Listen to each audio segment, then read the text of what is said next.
we got here? Last year, apparently, well, the last time we were here, apparently we had people from Australia, Canada, even as far away as Wales.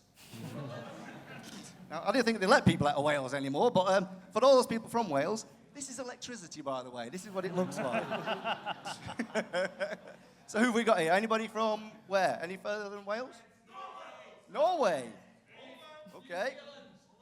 All right, nice one. Jolly good. Belgium. I went to Belgium once, it was closed. Oh, very good, I like that, yep. All right then, no problem. What have we got? Yeah, that's right. Anyway, if you've been watching the live stream up here on the big screen, as you can see, or checked it out in your program, you'll have seen that there's a packed day ahead. So let's have a look. So we can start off in a minute with a celebrating story featuring MOD Osborne over here. He's going to be blowing the lid off the story. He's coming to RuneScape quite soon.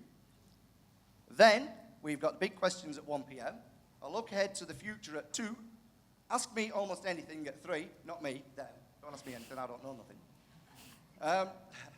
We've got the Rune Quiz at 4. A first look at what's coming to RuneScape next year. I think that's at 5. And then my favourite event, which is going to be coming up at 6, not that I'm biased or anything, is going to be the Golden Gnomes. Now, I like that because they're smaller than me and I can pick on them. Steal their lunch money and stuff like that. So that's what's going to be going on today. So I can see that everybody's ready and raring to go, Osborne over there. So I think if we could warm them up so they can give you a good presentation, how about we get some clapping going on? Okay, that's all right. That's working, yeah. Can we throw in a bit of cheering going on there? Yeah? And then let's warm it all up completely with the clapping, cheering, and stamp your feet at the same time. Go on. I can't hear you more. Go on. All right then, without further ado, I'm going to introduce you. You probably know them already, but I don't. I'm going to introduce you to Mod Osborne, Mod Jack, Mod Ollie, Mod Raven, Mod Rowley, and Mod Anna. Go over here. So, there you go. Thank you very much. I shall see you in a while. Thank you. Hello, everyone. How you doing? You're right. So, this is Celebrating Story, which is our opportunity to kind of give you a guided tour of what we want to do in the next few years with our storyline. Imagine that you're kind of in cozy armchairs. You're probably not right now. They're probably slightly awkward seats. But cozy armchairs with a cocoa. The lights are dim. We're going to play some music for you, hopefully, as well. To get you in the mood for some storyline. A little warning, we will be revealing some spoilers. So if you haven't played Birthright of the Dwarves, for example, World Wakes, a couple of others, then we are going to reveal some information. I am sorry about that. So maybe kind of cover your ears and eyes for that bit. There will be some reveals of future quest lines in other sessions as well. So if you're around for the 2014 session, RuneScape 2014, Mark will be revealing some stuff. And I'll be revealing some stuff in ideas for the future, including some elf things, which hopefully, yes. I get the absolute pleasure doing that, which is grand. There won't be a Q&A here. That's safe for Ask Us Almost Anything, so please bring your lore questions to that. But for now, I'm just going to be asking these guys about their specialities and some of the future content. So to start us off, we've got, I'm Mod Osborne, Senior Narrative Designer, so just work through. We've got Mod Ollie. So he's worked on Missing Presumed Death. I'm going to talk to him about the Stone of Jazz storyline, which hopefully you've just started playing. We've got Mod Raven. He's worked on Getting On a Games for Framing Sagas. Hello. We've also got Mod Anna, who kills things. Mod Jack, who's been rummaging around in Zaros' past history recently. And Mod Rowley, who's been working on the Ozan quest and also World Gate quest. Okay, so we're going to start with the first of our pillar storylines. These are storylines we really want to get you excited about. We've got 3 of these, and one of these is the Stone of Jazz storyline. And that starts off, so I'd like to get first an inkling of how many of you played Missing Presumed Death, just to kind of throw up your hands. This is good. You're playing the quest. That's grand. So that, if you don't know it, is the first quest in the Stone of Jazz storyline. And there'll be more of these. So to talk about that, I've got Mod Ollie. Hey, guys. All right. So first question, what do we mean by the Stone of Jazz storyline? Okay, so it's good to see so many of you have played Missing Presumed Death. Basically, that's the start of the Stone of Jazz storyline, as Mod Osborne said. So we found out there that Sliske has got the Stone of Jazz, and he's offering it to whoever can kill the most gods. So that's started off this whole new storyline, where basically whoever gets to kill the most gods is going to be given the Stone of Jazz at the end at this big summit that Sliske is holding. And it's going to be comprised of world events and quests where sort of gods will be, killing people, dying. It's going to be a really interesting... Yeah, so let's get a little bit further down into the world events in particular. So let's start with the world events. How do the world events feature in story? Because it's the first time we have a storyline really kind of outside of quests. Yeah, so I'm sure all of you have taken part in World Event 1, where we saw Saradomin versus Zamorak. Saradomin obviously coming out on top. And there's going to be lots more of those sort of events where it's a big community decision, where it's like a democratic sort of vote for who wins. And in the future, there's going to be gods that actually die in these world events. So everyone's going to have to come together and, win for the god that they want to survive. That's it. And it's not only world events in that democratic way. There's also solo quests as well. Yeah.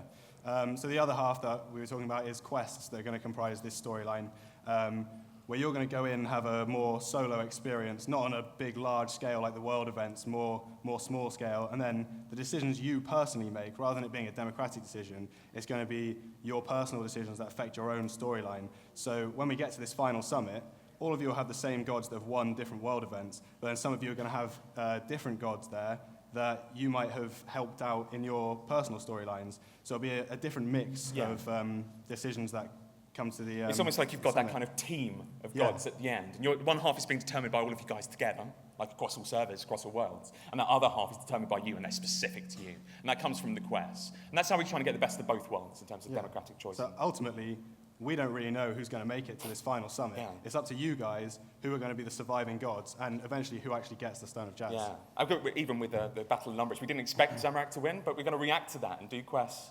Sorry, Saradomin. If I just say it, maybe it's true. So we didn't expect Saradomin to win, so we kind of reacting to that when maybe we do some Zamorak content in the future. Anyway. So what kind of stories will we tell? What kind of stories are you thinking of doing? Well, obviously, we got different gods fighting each other. We got gods that have come back, some that have been introduced from the past, like Ithalarin. Basically, it just blows open the doors for all sorts of different quests and different stories we can tell. Some of these, like with Bandos, he's the god of war. He wants to cause havoc. There's going to be quests with him where maybe he's directly going for the stone. Maybe you're trying to kill gods. And then there's going to be different quests with maybe someone like Zamorak, who's lost a world event. He's not going to be as confrontational. So he's going to want to get the stone another way, maybe unseen. So there's going to be some sort of like heist-like gameplay there. All sorts of different quests that we can do. That's cool. So how will it all end? How do you see it tying up? Will it end? Well, obviously there's the way that we think it will end, where there's gods that get the most kills, they get invited to the summit, and then one is victorious and Sliske gives them the stone. But I'm guessing most of you guys don't trust Sliske, so who knows what's going to happen, really. The Stone of Jazz could end up in anyone's hands. Cool. Okay, so that gives you an idea of one of the pillars that we're going to be talking about. The other two we will talk about in this session. But when we decided that we were going to do the Stone of Jazz storyline, we knew the gods would be fighting each other. And then we had to determine the power levels of those gods. What happened if one god went up against each other, maybe in solo content? So I'm going to talk to Modoli's going to take the stage and take us through the god hierarchy. These are the 7 tiers of godhood and how powerful they are. So we're going to run it down in kind of UK top 40 way. Yeah, so coming in at tier 7, we've got the avatars and aspects. Now, these are sort of fragments of gods or projections, like the avatar of Bandos, who you met in the Chosen Commander, and basically they can't be more powerful than the process that created them. So the avatar of Bandos couldn't be more powerful than Bandos. They do live forever, but they're not affected by the edict, so that's why they were around while Guthix was still sleeping. That's why you've seen them in the world. Then we've got tier 6, demigods. Now, that's Ithalarin and Amaskut. A lot of you have just seen Ithalarin in Missing Presumed Death. Basically, they're the sons and daughters of gods. So those two were the product of a relationship between Tumikin and Elidnus. And they have greater than human strength and magic. And a key thing to remember is that they can open portals, but they're small portals. So Ithalarin brought the Margarat into Gielinor, but they couldn't bring in like an entire race, for instance. And they're able to manipulate mortals against their will, which we've seen Amaskut doing. And then we've got tier 5, the inexperienced gods. They're people like Marimbo, Brassica Prime, we've seen before. They have greater strength and magical fortitude than the other ones we've just been talking about, but they're largely affected by the edicts. Most of them weren't around when Guthix was sleeping because his edicts were in place. But you do have exceptions to the rule. Brassica Prime, who he's an exception to most rules, to be honest. And they're able to shrink and grow. And then we got tier 4, the experience gods. These are the gods that we've been seeing sort of coming back and fighting each other. We've got Bandos and Armadil, who we're familiar with. Then we've got people like Tusker and Skargaroth. Tusker we'll be seeing in some future content. Skargaroth we've seen in the World Wakes. And interestingly here we've got Saradomin and Zamorak. They were both on this tier before the Battle of Lumbridge. Zamorak sort of, when he lost, moved down. Saradomin has moved up. And this is tier 3 with the high gods. It's a bit of a lonely tier. It's just Saradomin at the moment. So they're able to be destructive or constructive on a huge continent-wide scale. And they're able to magically manipulate immortals. Now that's the key, because that means that Saradomin now is able to manipulate other gods on lower tiers. So, I mean, Saradomin with that power, who knows what he's going to do. And then we've got tier 2, starting to get towards the most powerful gods. These are the transcendent gods. So here we've got Guthix, Zaros, and Seren. Some of you might not have known that Seren was actually this powerful. Basically, these guys are able to manipulate life to create mutations of that life. That doesn't mean they can create life from scratch, but they can, like I say, they can manipulate it, creating creatures such as the Guardians of Guthix. And they're able to escape from their own body to become incorporeal. So we saw Zaros do that when Zamorak stabbed him and then himself. And basically he left his body in order to survive. Guthix is dead. He didn't leave his body, he's definitely dead. And yeah, finally they're able to manipulate the life force of the world, so the Anima Mundi. That's basically what Guthix did when he created the edicts. And then tier number 1, we got the Elder Gods. Now they are able to create life from scratch. They're the only people that can do this. And they can also create powerful artifacts where basically they focus their power into the artifacts. So you've got the Stone of Jas. That is Jas literally focusing his physical power into an object. And they can also choose to diminish and power down, to sort of go to sleep. And they cannot be killed. The Elder Gods can never be killed. So that's something interesting to know about them. And obviously you've got Jas, Full, and the RuneScape Creator God. So that is all the god tiers. Your storyline. Probably not, because there are so many kind of things going on in Mauritania. I don't think we can really do justice to all of them in the Marquees series. So we've got the werewolves. I think they kind of deserve their own quest, rather than just being a bit part in Marquee. We've also got Dayalt Or, which a lot of people talk about on the forums. And it's not as important as people seem to think it is. I mean, it'll be featured, but it won't be like the main thing. And we've also got the Splinter Group. So this was a group of Zamorakians and Saradominists trying to circumvent the edicts, which isn't really relevant anymore. So probably not going to include them, but they're still around. They might still be used in another developer's content. Yeah, so a developer could pick them up if they've got a story to tell. Exactly. Do you consider the vampire storyline to be 6th Age, a god quest? Yeah, I consider it to be 6th Age. Not necessarily a god quest, because I'm not planning on bringing the gods into Mauritania in the Marquee series. I just think partly it's not really relevant to the Marquee, because if you think about it, Jakan's still got a stronghold. The vampires are very powerful in Mauritania. The Marquee has still got that struggle that is kind of the core of their quest line. And also, the gods kind of have other things to do right now, like battle each other over Lumbridge and stuff, so they're not being like storming into Mauritania. And also, it's quite nice to have content that is kind of separate, for people who want to break. Gods all the time. Yeah, okay.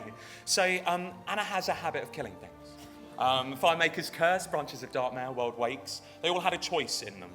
Most of those choices resulted in probably the death of a major character. So we thought she was the best choice to take us through the choices you have made in content and revealed kind of percentages of you that chose certain options. Yeah, if I can get off this chair, which is terrifying. Okay, so yeah, I'm going to kind of run you through a few things, the things we track about your decisions. Partly we track these for our own interest, and partly because it's really useful to us to see what people are deciding and kind of how the mechanics and the context of the decision affects your choices. So the first one we've got, this is in the World Wakes. If you did a puzzle incorrectly, you could kill Fiara or Farisk, or both of them if you're particularly bad at the puzzle. So how many people actually killed her? It is, slide's not working, only 4.2%, so that's really low. And then we've also got Farisk here, and he was only 2.4%. So again, really, really low. And I think this could be for a few reasons. I mean, it was in a puzzle rather than being a decision, so many people don't want to get the puzzle wrong. And also, this is kind of an older piece of content. It was out at the beginning of the year-ish. And so many people will have used walkthroughs to go through it, so obviously they wouldn't have the characters dead. The next one is an older one. This is Reese in the Blood Pact. Basically, you could decide if you wanted to kill him as a Zamorakian cultist or spare his life. I actually looked this up, and I didn't kill him, surprisingly, on my character. And only 40% did actually kill him, so apparently RuneScape players are quite nice. And a little bonus there, this is in the Void Stairs back at the end of the Void Knight series. You could choose to sacrifice Jessica or Karazi. Most people sacrifice Jessica, which seems quite sensible, seeing as Karazi was kind of a warrior, and you needed that. So the next 3 ones are more godly ones. We're still kind of sticking on death. So this is in the World Wakes. I don't like to bring it up because everyone's angry with me. You could kind of choose to side with the Zerosians, who wanted to wake Guthix and talk to him, or the Gothixians, who wanted to just leave him sleeping, don't touch him, don't do anything, or kill Guthix, which was kind of a Saradominist option, but it was kind of representing everyone else, or if you didn't want to side with anyone and just kill him anyway. So this was quite surprising to see the result of this, because there was a lot of Zerosian support on the forums at the time. However, it was actually a massive amount of people wanted to protect Guthix and leave him sleeping. I think we kind of shot ourselves in the foot with this one, because during the quest we made the Gothixians kind of likable, so people kind of became attached to them and Guthix and didn't want to kill him. So only a tiny proportion wanted to kill him. This is Missing Presumed Death, so quite recently, sorry if you haven't done it yet. This was when Sliske was kind of saying he wants to do a second God Wars, and you could side with one of the gods and say, I agree with this person. So the results of this are kind of interesting. So you've got Ichtharin at the top there, which is surprising because he's a kind of newly presented god. He's been around for a while, but we haven't featured him that much. So it might be because he was kind of featured a lot in the quest, but also because his opinion was, I don't trust Sliske, which is kind of an obvious one to go with. And it's also interesting to see Guthix there when he's dead. And options 2 and 3 are actually unlocked by content, so people might have clicked on them just because they saw unlocked and was like, I have to click on that. Next one was God Emissaries. So again, you could side with a god, show your allegiance. And here, Zaros came out way on top. Sadly, Bandos and the Godless at the bottom. Yeah, clearly Ichtharin should have had an emissary as well. And then these 3 are just kind of random ones, which you may not think that we track, but we do, because we like to know what you're doing.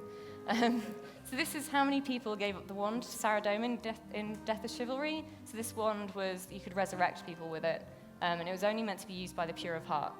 I was determined not to give it to Saradomin at any cost. However, 79.3% of you did give it to him, which is quite disappointing. Although I suppose it is quite scary having a god tell you to do something. And also 70% gave blood yourselves. I did. Clearly we don't trust Sir Owen very much. Then we've got, this was in the Ariane quest. You could do kind of a little quiz to see which wizard tower you'd belong to. Reasonably, actually, evenly spread. Most people were blue. Saradomin's nice. Very few balanced players, sadly. And the last one, this is at the end of Birthright of the Dwarves. Basically, sorry if you haven't done this already, but Veldaban asks you to kill him because he's turning into a Chaos Dwarf. And if you kill him, you can get either the Consortium or the Drunken Dwarf as the leader of Keldrim. If you don't kill him, you can get Keldrim, Consortium, or Veldaban as the leader. So most people actually have King Veldaban as the leader of Keldrim, which is kind of strange, seeing as you had to go through 2 steps to get him, and the Consortium had kind of double the chance of being leader. Clearly, people just hate killing characters, which I'm quite upset about. That's done.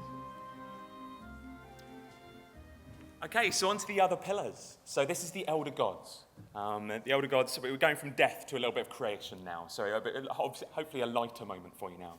So I'm going to talk to my Jack about the Elder Gods. Hello. Hello. So would you like to tell us who are or what are the Elder Gods? So Mod Ollie talked a little bit about what it means to be an Elder God. An Elder God and a Tier 1 God are essentially the same thing. And as he said, they're the only deities that can create life.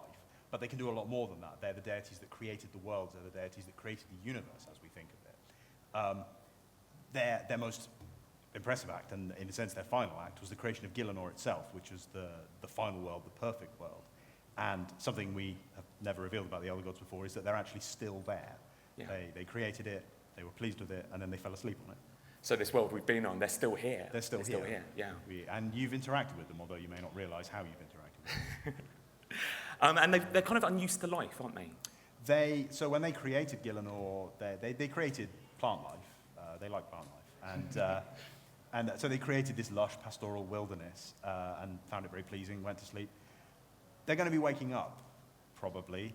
It'd be a bit of a shame to have these mighty creatures and not do anything with them. So really, to have a story involving them, they're going to have to wake up. And when they wake up, they're going to find that it is crawling with creatures and monsters and murder and biological entities they've never encountered. It's like renting a flat and finding it's got cockroaches. Exactly, and they're not going to be happy about that because this is not what they wanted, and the presence of all of these creatures is messing with the reason they created Gielinor in the first place.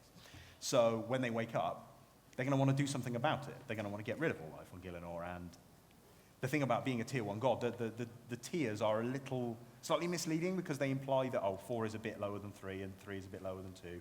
And a tier 1 god is much more powerful than a tier 2 god.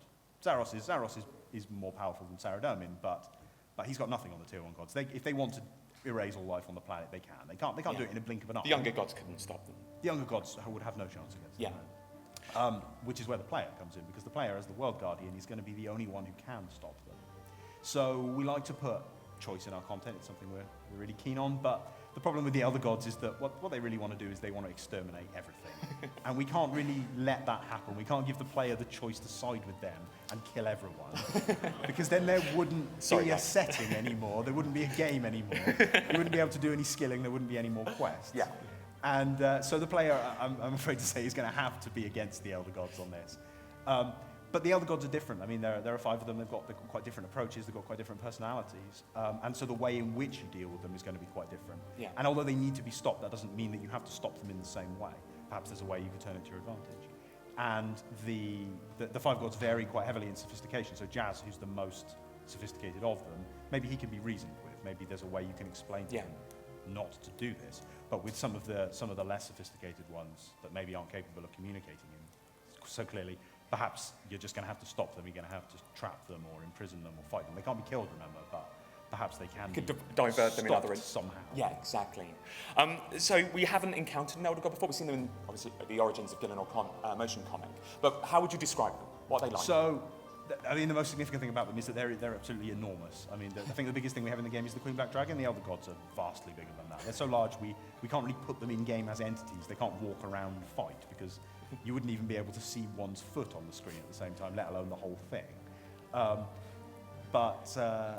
Sorry. No, that's fine. I mean, they are very different from the younger gods. They're in the makeup of what they are. They're giant. They are female. That's another one. Yes, we characterise them as female. They're not biologically female because they're not biologically gendered, but we're gonna be portraying them as female, just as much as anything to have a bit of a break from the sausage fest that's all the rest of it. Sausage fest. You heard it first. Sausage fest at RuneFest. And they haven't encountered life before, which makes them incomprehensible, in a sense. They wouldn't really see any reason for communication. I mean, they can communicate with each other, but they don't really understand these creatures. But they have needed to communicate in the past. I mean, there was that whole thing with the Stone of Jazz. And so when they need to communicate with something, they do so through the top card of their creations. And each of the Elder Gods will have a translator that's tethered to them like a little slave. And those will be something that's small enough to interact with. Yes. Are we going to find out more about their history? I mean, have we got that noted down? So, I mean, we're not going to say too much more here because otherwise we'd have nothing left to do quests about. But we do have a backstory worked out for them there. Yeah. We know where they came from. We know why they're here. We know why they made the world, why they made Gielinor, why they consider Gielinor to be so special is quite important. Yeah. Why they made the artifacts, what the Stone of Jazz is. Stone of Jazz, all of these things. What it really is. Yeah. So when do we get to see our first Elder God? Well, the first piece of content involving an Elder God is going to be early next year, probably by April, we hope. Yeah, so hopefully first quarter of 2014. Hopefully. That's what we're aiming for, as we always do. And we're going to see our first Elder God there. And I mentioned earlier they vary a lot in sophistication. So Jazz, wise, maybe reasonable, quite sophisticated. This god is the opposite god. And I think we have a picture of that. Yeah, there she is. So these are some kind of concept heads, very early concept heads that we've done of them. And one of those heads is one of that we've kind of pursued. So you might have a favourite there, so maybe that's the one you're going to see. So that's upcoming content. So hopefully you'll hear more about them in the future. So the Sixth Age is about, really for us, kind of characters you've only heard about or read about. What's great about that is, you've read about Icthalarin or Zamorak, but you've never really, not really seen them. That's what the part of the joy of the Sixth Age. And another character that we haven't really been able to explore up until now is Zaros. So I'm going to talk to my Jack about Zaros now. So, hello. Hello again. So, who is Zaros? So, a layman. Zaros is the most ancient and mysterious of the gods. He's a character that if you start playing RuneScape and you've only played it for maybe 100 hours, you may not even know exists, because to even find out that his name, you have to have played some relatively high-level quests. Well, not high-level by your standards, but relatively high-level quests. And then to meet any of his followers, you have to play even more quests. And so he's a real mystery. But he has this huge role in history. I mean, at one point, he conquered nearly the whole surface of the world. Yeah. And so he is tremendously important to the history of the setting, tremendously important to the other gods who all knew him or knew of him or fought against him. Yeah. So is that going to change? Is he no longer going to be high level, do you see? No, we think Zaros should stay high level content. He's going to be quest based. He's going to be high level quest based, because he has that sort of exclusivity. Yes. Yeah. I mean, what kind of content do you imagine him featuring in? So, the 3 pillars, for example. Yeah. So I mean, Zaros is relevant to all 3 of the pillars. He's relevant. He's obviously interested in the battle between the gods. That's something of a lot of interest to him. Yeah.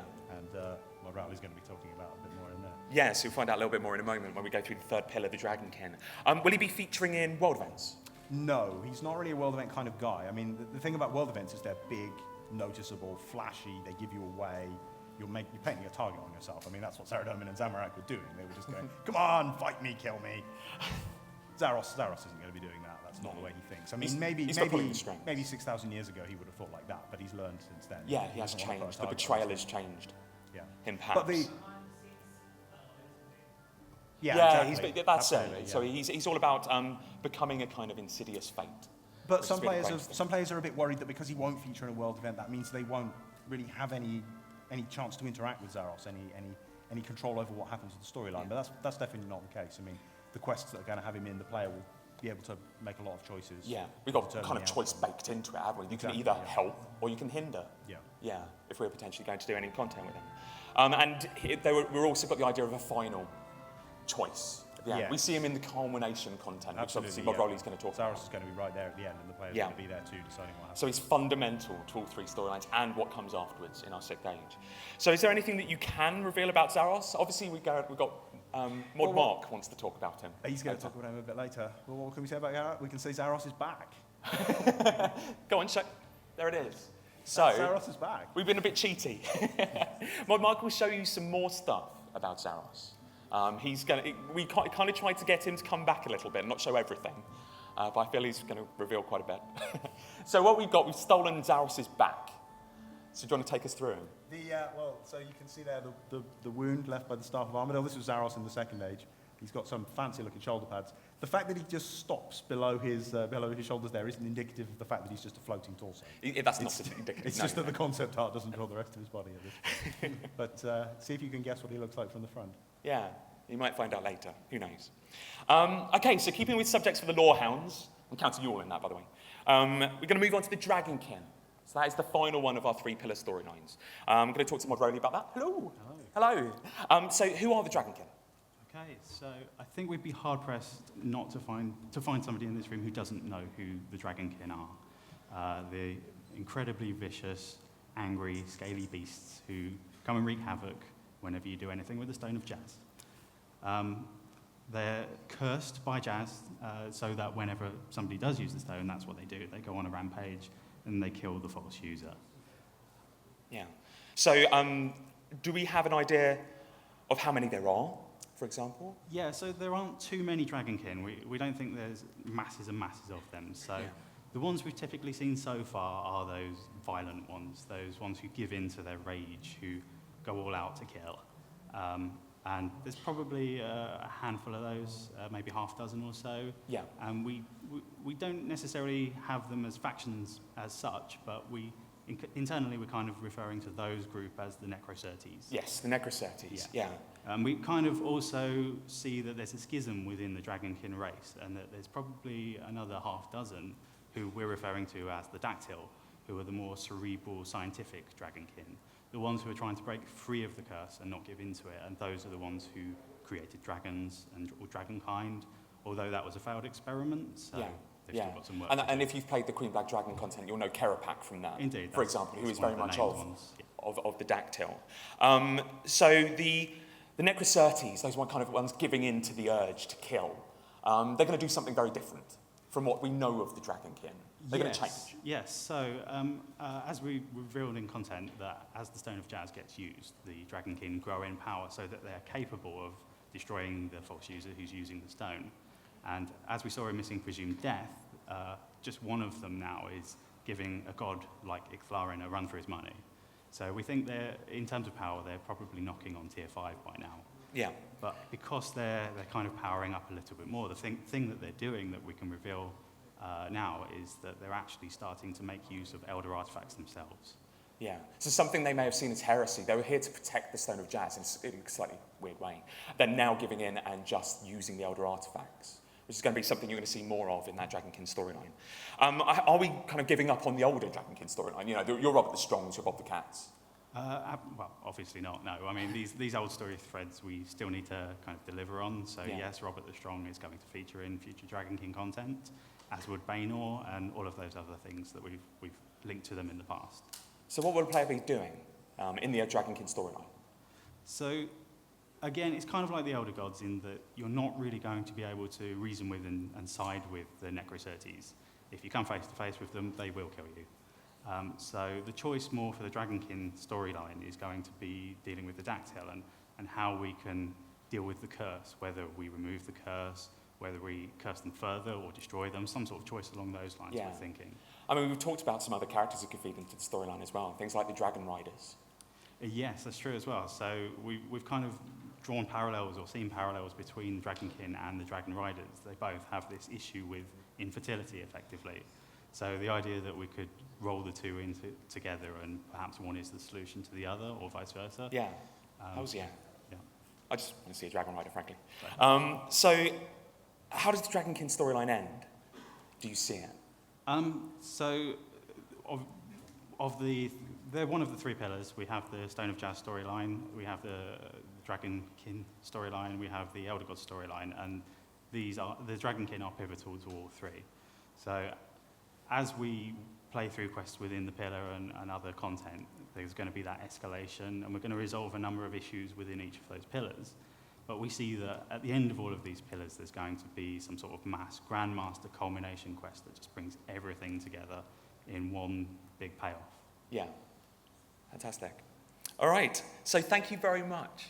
That's the end of the Celebrating Story. So that's hopefully given you an insight into the three storylines that you're going to be playing over the next few years, hopefully. I do believe, and I'm hoping, we have some concept art for you. We've signed all of those. We're going to go try to find it. So as you leave, make sure you grab some. We've all signed those individually. Some of the artwork will include the old Armadil artwork, the old Bandos artwork, which hope will never be seen in game, unfortunately. So you get to keep and hopefully frame. Okay, so thank you very much for joining us.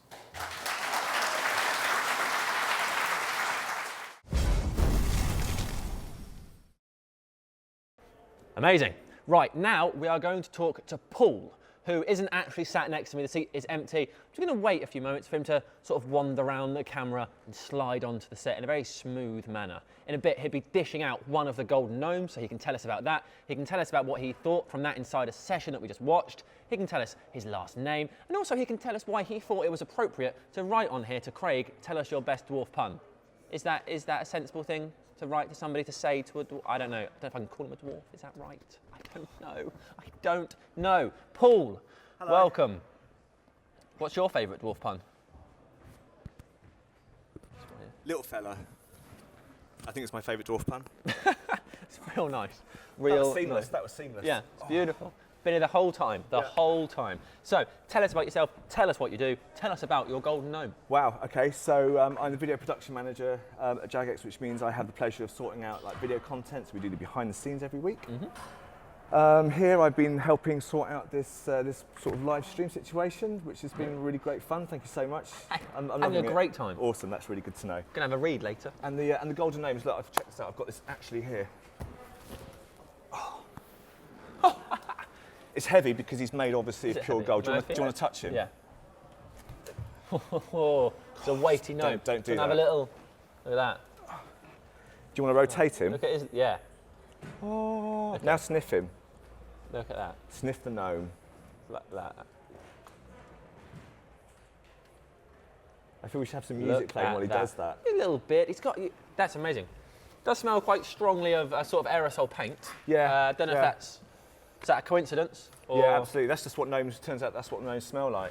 If Okay. ever you've like met a I've gnome, not met you'll many find gnomes. out that that's what they do. Yeah. Okay, so what can you tell us about the awards? So the Golden Gnomes this year is going to be a bigger and a broader event than it has been in previous years. That means we're going to be rewarding more players than we've ever done before.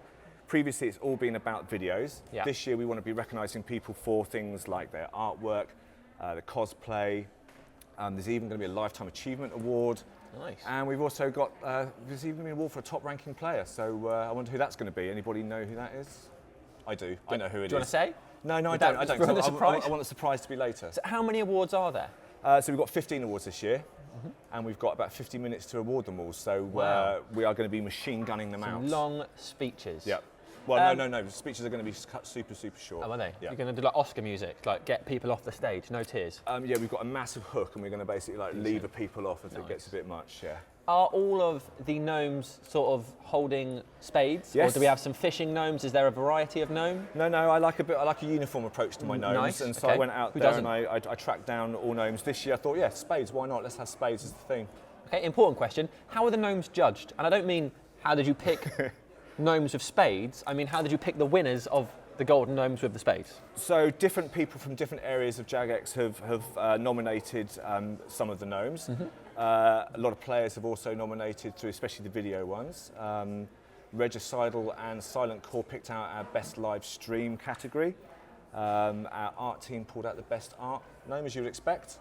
Nice. Yeah. So you know, we tried to find the relevant people who were best placed to pick out the best gnomes. Cool. And what will viewers expect when we go to that soon, when we go to the Gnome Awards? What are they going to expect to see? They're going to expect to see some gnomes being given out for various categories, I would imagine. It's very straightforward. Yeah. There's going to be, it's going to be a show with, we're going to have the lovely Craig, who you met earlier. He's going to be coming on. Awesome. And a host of J-mods who just can't wait to give up their gnome. Nice. Yeah. Were We're any going to see some gnomes clips of the winners as well. harmed in the making of these? I'm a bit concerned. Well, they obviously all got a bit of a sniff of aerosol. So this one I think I might have possibly blinded. So, but you know, turns out that gnomes can see in the dark, so it's I'm just fine. throwing it out there, right? Yeah. Take the spade away. This is Father Christmas, isn't it? I don't different? know about the hat. The hat. It's only for copyright reasons. He doesn't have a bobble on the end of it. It's basically it. What is a gnome other than a little miniature Father miniature. Christmas in different colours? So to have 15 miniature Santa Clauses Yeah. sounds pretty awesome to me. I'd love I'm kind one. of up for that. Yeah. Now, everybody at home. So far, what you've been watching is us sat in this studio and the inside of sessions. However, our roving reporter, Matt Cuttle, has been about today, finding out what's going on. He was here at the crack of dawn to meet people as they came in, and he's made a little video for you to watch. This is that video. Bring it.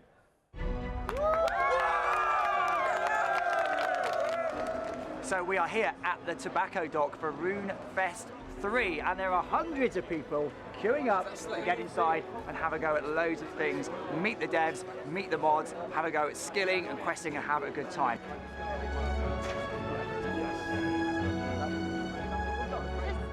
Follow, come hither, come with me. Let's meet some more costumed people. What are you? This guy doesn't even speak English. Do you actually speak? Yeah. Yeah, excellent, there you go. He's not actually a monster. Where have you come from today? We've come from near Newcastle. I am here to bring light and order to the chaos that is RuneFest. And I am going to keep Zamorak out of this place. Who have you come dressed as? Myself, in-game. Right, excellent. This is your in-game character. Basically, yeah. White top, black trousers, smithing chaos. Very nice. 3 years of RuneFest. Check this out. This is a proper RuneScape fan. And you've still got these on? Yeah. These you haven't taken off? Nope. For years. That's dedication. Mod Mark's come to meet the crowd. Are you excited? I'm very excited, yes. Love RuneFest, best time of the year. And Mod Mark slays the dragon. Now, while these people are waiting to get inside and get into RuneFest 3, we've got these fantastic characters that have come out to entertain the crowd. This is some sort of dragon with a... You've got something going on there, really. I don't know what's happened, but obviously you've been injured by some dungeoneer that's come and had a go at you. So this is it. RuneFest 3 has begun, and they're coming through the gates. Come on, guys, come through.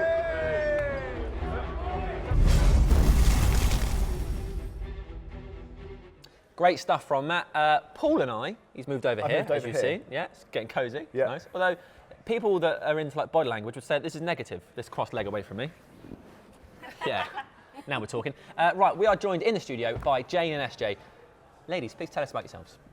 I'm Maud Jane. I work in community management, and we do RuneFest. I'm Maud we do SJ, RuneFest. and I work for MMG. I'm his PA.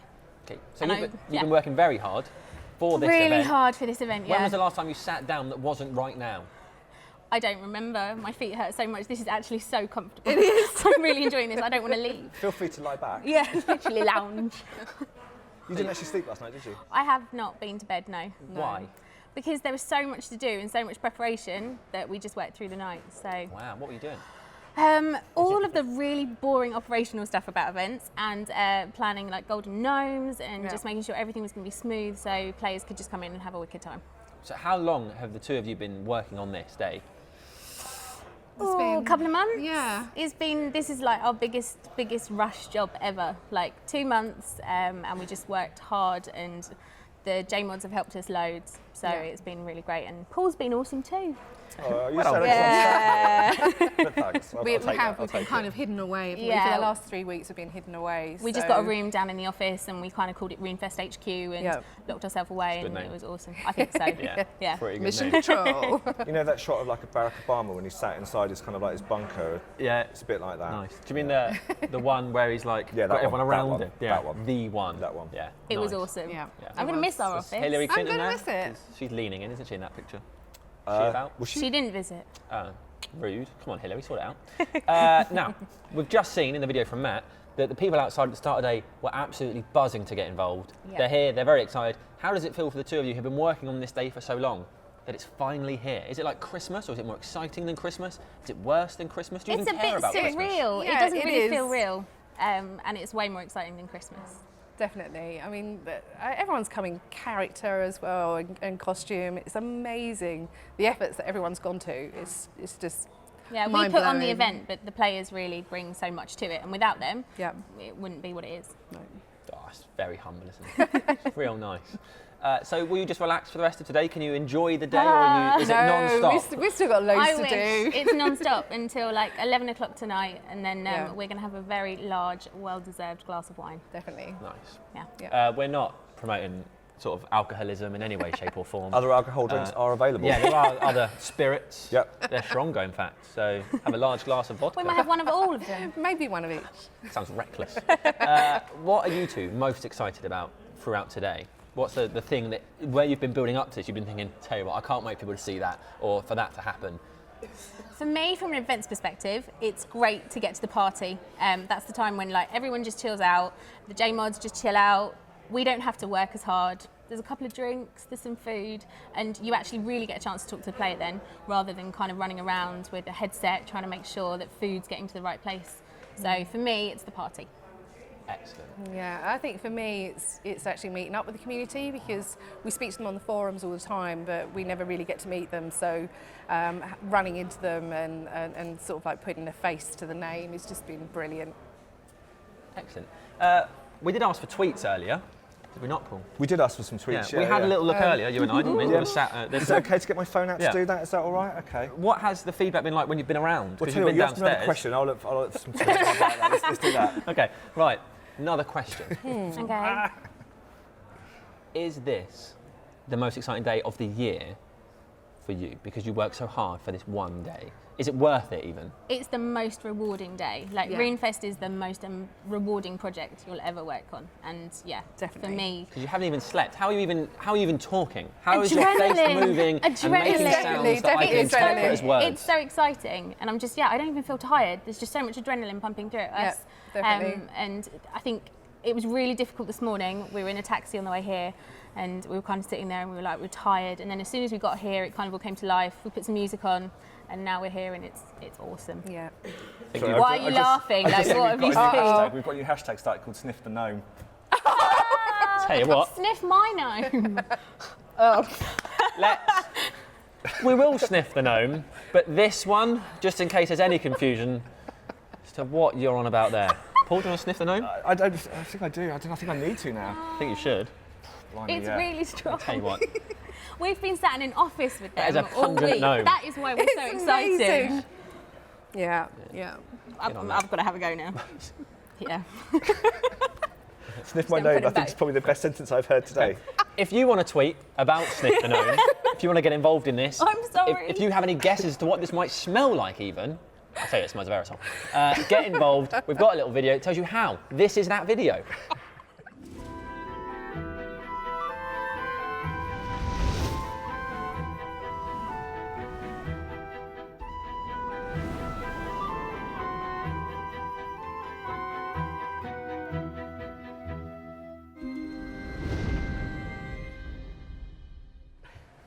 Right, there you go. That's how you get involved. Let us know. Hashtag sniff the gnome.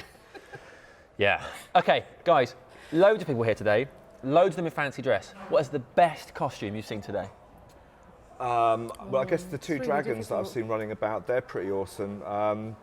Yeah, I've seen one. I haven't seen it. Well, I've seen a massive red dragon. I saw him in a fight as well, which is pretty good. It was a role play fight, wasn't an actual fight. Yeah. Just drunk again. Yeah.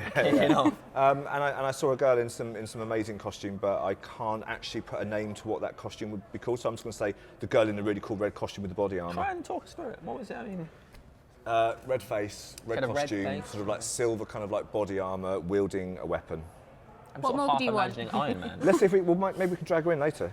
That's a good idea. Hey, girl, if someone sees that girl and you're possibly seeing this, even though you're downstairs, get hold of her, send her up here. We're upstairs. Best outfits. And Rodeo WN is another guy who's been tweeting his costume as he's been building it over the last couple of weeks. Oh, great work. And he's got like a crown that lights up, his face is blue, he's Saradominist, which will mean a lot, it's a god. He looks pretty amazing, yeah. And so we've got a cosplay competition in the Golden Gnomes, and we'll be basically bringing them all up on stage to award them some stuff. You mentioned the dragon. We saw him earlier on the VT. I think if you look down there, you'll see him. Who is this? It's gonna come on. There you go. Who is that dragon? I don't know, but he's taking a I haven't pasting. seen that dragon yet. I've seen that one. I've seen a red dragon. I've only seen the red dragon. That is an incredible outfit. It's a little bit dangerous. Imagine wearing that on the tube. Just do that. Imagine wearing that on the tube. Are you there? No, I'm there. Hot, sweaty. That's what that'd be like. Uncomfortable. Well, you're probably getting free. Can you jump the barrier in a dragon costume? Is anyone going to question that? I don't think anyone would question it, but I don't know whether you could physically do it, could you? If you've got this huge dragon costume on. You would need a dragon get catapult. You would need a catapult of some description. Have you seen any good outfits? I mean, yours are very nice. Coordinating. Saradomin, which is one of the RuneScape gods, and that is a really awesome outfit. You should definitely get him on a live stream. I said to him, that's Phil. Okay, right, they are nearly ready for us. Okay, so this is what's coming up, the big questions.